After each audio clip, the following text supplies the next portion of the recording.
Here, Lee, time for breakfast. Oh, what? What that look? That's enough for the wounded, right? Daughters-in-law that don't work are like pigs, right? My mother-in-law said mockingly to me, who was unable to do housework because of a broken wrist. What she held out before me was, to my surprise, food scraps. A plate of banana peels, fish bones, coffee grounds, etc., all jumbled together. I glanced at my husband, who was pretending not to notice and eating a delicious-looking piece of boiled fish. This is just too much. When I raised my voice in protest, my husband put down his utensils and said, Mom is right, isn't she? If you can't do the housework even though you're a housewife, you don't deserve to exist. I was blindsided by his words. My husband and mother-in-law ignored me and resumed eating happily together. I felt miserable, and at the same time, a thought occurred to me. My name is Lee, and I will be 40 years old this year. I'm a stay-at-home mom. I used to live with my husband Ben and our son, who is in 6th grade, in a rented apartment. Currently, we live with my mother-in-law at their house. When we first got married, we lived separately from my parents-in-law in close proximity. But when my father-in-law passed away last year, we started living together. This was Ben's suggestion. My mother-in-law is still very active and does not need nursing care. However, Ben thought it would be lonely to live alone in a big house, so he decided to move in with her. I didn't feel particularly bad about moving in with her. We used to go back and forth a lot before we moved in together, and since her house is in the same school district, I was in favor of moving in with her. And my parents' house is far away, but my brother and his wife live with them there, so there was no problem. Finally, we started living together. My mother-in-law was very supportive of the housework and shared it with me. My son seemed to like my mother-in-law, and I often saw them playing together. To be honest, I was relieved. I was still anxious. I wondered if we would be able to get along even though we were family. That's what I thought. However, when I opened the door, life together was going well. I was glad I took Ben's suggestion. I thought so. But it was 3 months after we started living together that I first felt a sense of discomfort. Mom, I'm sorry. I'm cooking today, so can I ask you to do the laundry? I asked in my usual tone. I'm not feeling well today. I will leave it to you. With that, my mother-in-law plopped down on the sofa and started watching a variety show. I guess there are days like that. I did as I was told and did all the chores. However, the next day and the day after that, my mother-in-law did not do any housework. In the beginning, she would say, I have to go out now. She gave various reasons, such as I'm busy with my things, but gradually, that stopped and she began to take it out on me for no reason at all. I thought it was a little strange at this point, but I did not protest strongly. Up to this point, I have been doing all the housework for 3 people by myself. Although, the addition of my mother-in-law had increased the number of household chores for 4. I did not consider it a particularly heavy burden. But I was naive. She took advantage of the fact that I didn't say anything to her, and she gradually showed her true colors. Lee, I told you to wash all my shoes, didn't I? I also told you to go sell my old clothes. And I asked you to send out my summer greeting cards to all my friends. Why didn't you finish them at all? Oh, I'm sorry. Yesterday and today, we had the parents' meeting of my son's baseball team. When I replied, my mother-in-law glared at me and became angry. Don't make excuses. Just do it now. If you don't go to bed, it will be done by the end of the day. That day was the beginning of my mother-in-law's abuse of me. I was perplexed by the drastic change in her attitude from when we first started living together. And yet, She was still the same kind and good grandmother to my son, so I didn't understand what was going on. I wondered why this had happened, and decided to talk to Ben about it. But Ben said, I think it's your fault for being so slow. he would only say in half-jokingly.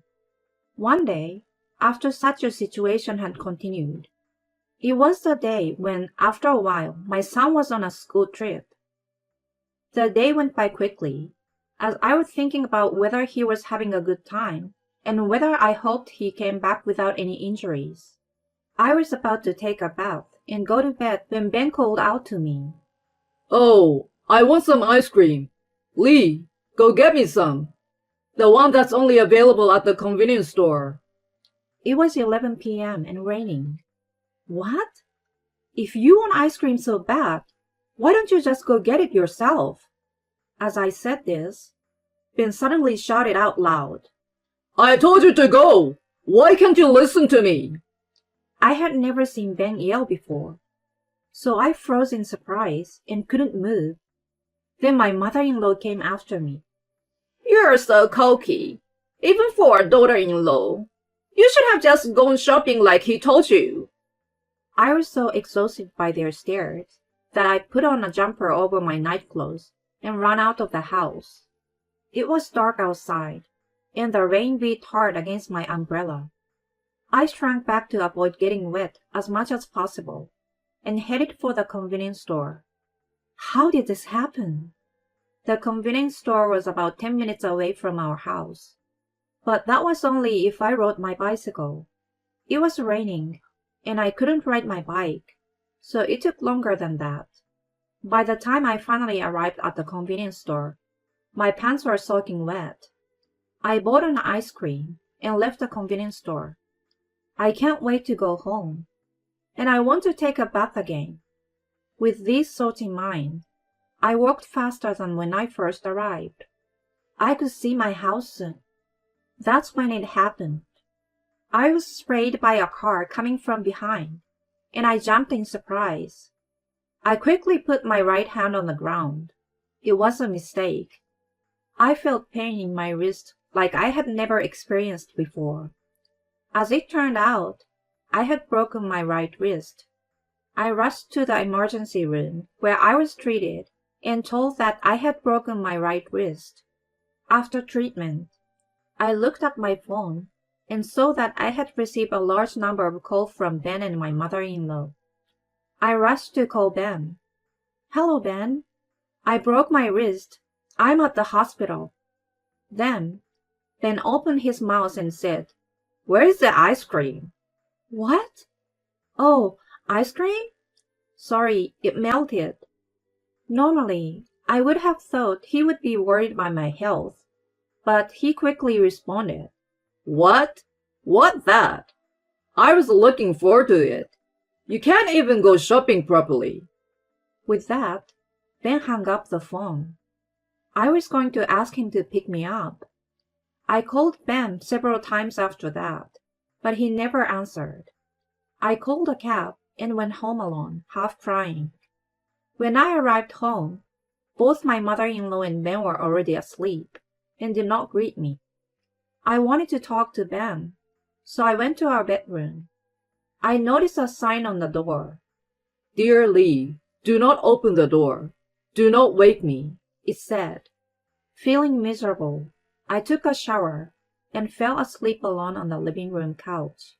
The next morning, I awoke to the sound of my mother-in-law's voice. Honey, you're disturbing me by sleeping here. Here, I made you breakfast. Go eat it. You can't do your chores anyway, can you? My mother-in-law pulled me by the arm, and I sat up. I couldn't understand what was going on, because I had just woken up from sleep, but I wondered if my mother-in-law was concerned about me in her own way. At the dining table, Ben was already there in a suit, poking a boiled fish. Here, Lee, breakfast is ready. What was presented to me was food scraps. A plate of banana peels, fish bones, coffee grounds, etc., all mixed together. Oh, what is it? What's that face? Isn't this enough for the injured? A wife who doesn't work is like a pig, right? My mother-in-law laughed at me mockingly. I glanced at my husband, who was pretending to be normal and eating some delicious-looking boiled fish. Why don't you cover for me? Why do you give me such a hard time? This is just too much. When I finally raised my voice in protest, my husband quietly put down his utensils and said, My mother is right, isn't she? If you can't do the housework even though you're a housewife, you don't deserve to exist. My mother-in-law and Ben looked at each other and laughed. I was stunned and unable to say anything. But Ben and my mother-in-law continued to press me. I'm not sure if she had broken a bone in the first place. That's why I don't like young women these days. Yes, that's right. And it's because of her bad behavior that she breaks her bone. Their voices became distant. Then I felt my head heat up and then cool down. I've reached my limit. I couldn't take it any longer. Do you think you can get away with treating me so roughly and saying such crazy things? I will get even. I decided and stood up, holding the plate with the garbage on it. But what would be the most effective way? I had no idea, since I had never tried to get back at anyone before. For now, gathering information, I guess, I began to investigate their weaknesses. While doing housework with my broken hand, I searched all over the house while my mother-in-law and Ben were out. I also hired a detective and began to investigate the two of them there. I thought it would be foolish to lose my savings from my bachelorette days by doing this. But if I was going to do it, I wanted to do it thoroughly. I recorded the terrible things that Ben and my mother-in-law had done to me, and waited patiently for the right moment. When my broken bones had almost completely healed, the time for payback came. One morning, my mother-in-law moved from her bedroom to the living room. My mother-in-law's bedroom was on the second floor, and the living room was on the first floor. Inevitably, she had to go down the stairs. She seems to sleep on the way down, and a terrible sound echoed through the house. My son and I rushed toward the stairs, but it was already too late. My mother-in-law was lying in a heap at the bottom of the stairs. We rushed to the hospital for treatment, where she was diagnosed with a broken ankle. My mother-in-law looked dejected and was muffled and silent. She would occasionally mutter, "Oh, it hurts." That night, when I was able to use both hands to my satisfaction, I put my skills to the test and prepared dinner. The whole family was at the table. It was a disaster, wasn't it? Mother, please cheer yourself up with delicious food. I smiled and put the food in front of my mother-in-law. My mother-in-law's face turned pale, clearly upset. What the hell? Stop harassing me! I'm injured! What I served as her supper was food scraps, banana peels, fish bones, coffee grounds, and various other garbage were mixed together and added on top. I decided to return the favor that my mother-in-law had done to me before. Harassment? I'm just serving food for the injured. My mother-in-law was trembling. Stop it! Don't you dare mock my mother! As I had expected, Ben also started to get angry. I put a plate in front of him as well. Of course, there was garbage on it. Garbage is good enough for a man who can't protect his wife as a husband.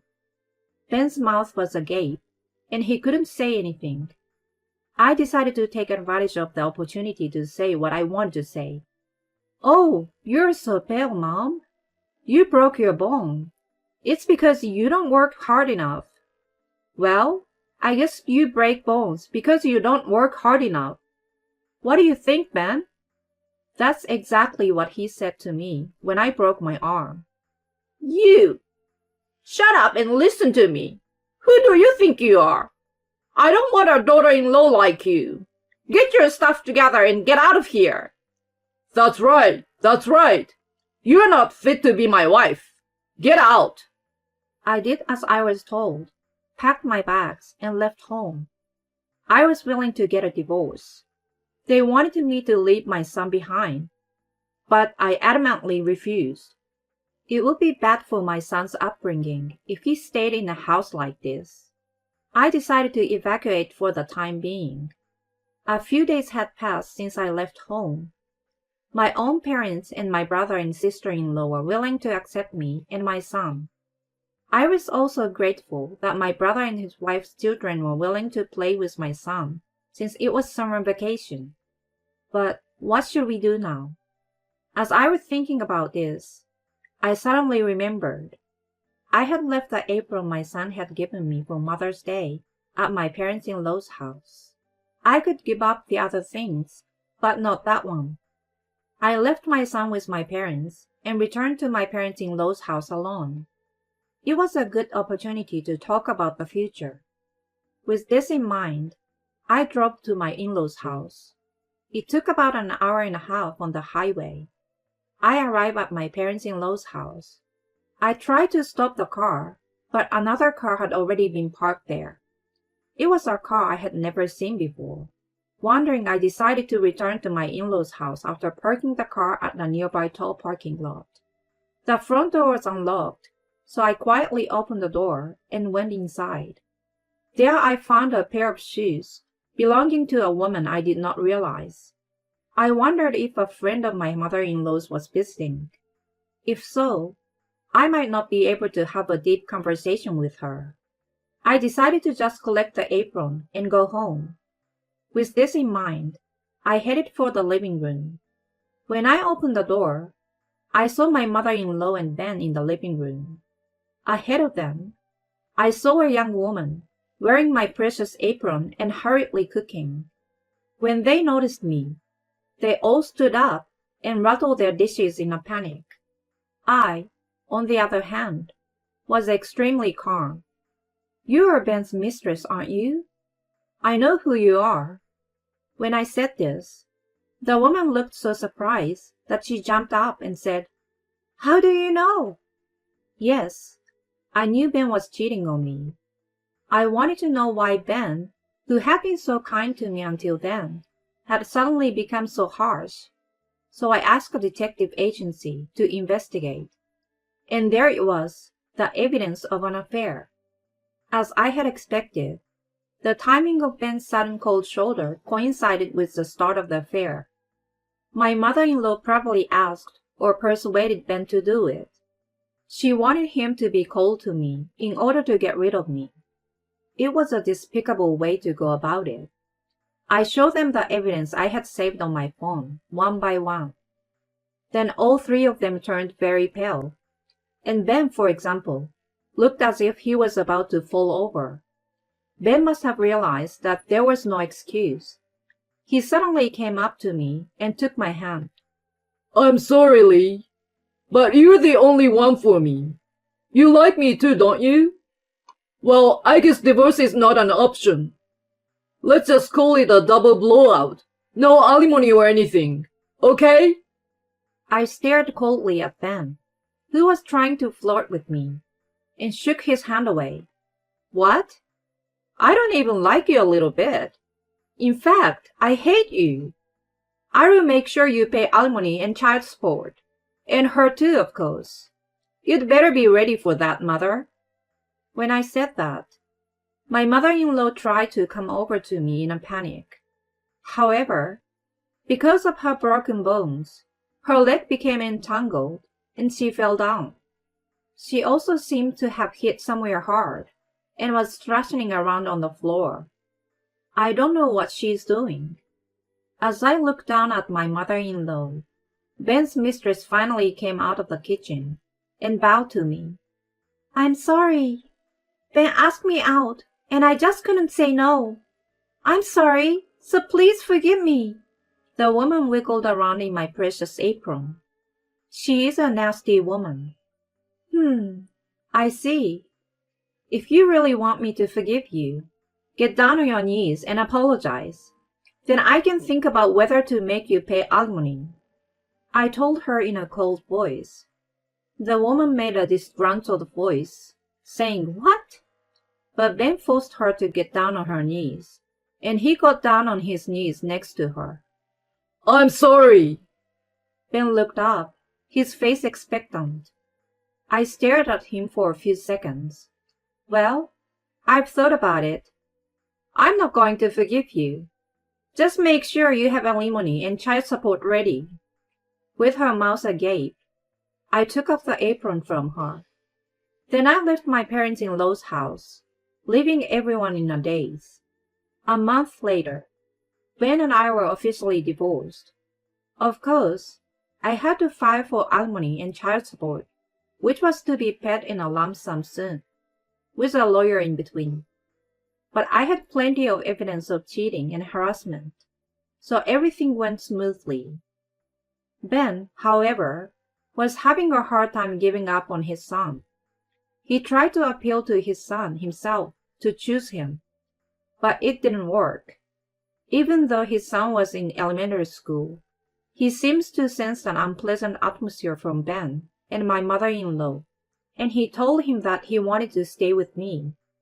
He still gets their occasional unsolicited message on his cell phone, but he completely ignores them. Ben and his mistress were having an affair within the same workplace, to my surprise, and they have been many messes since then. According to what I heard, the affair between Ben and the woman had spread throughout the company, and as a result, both had to resign from their jobs.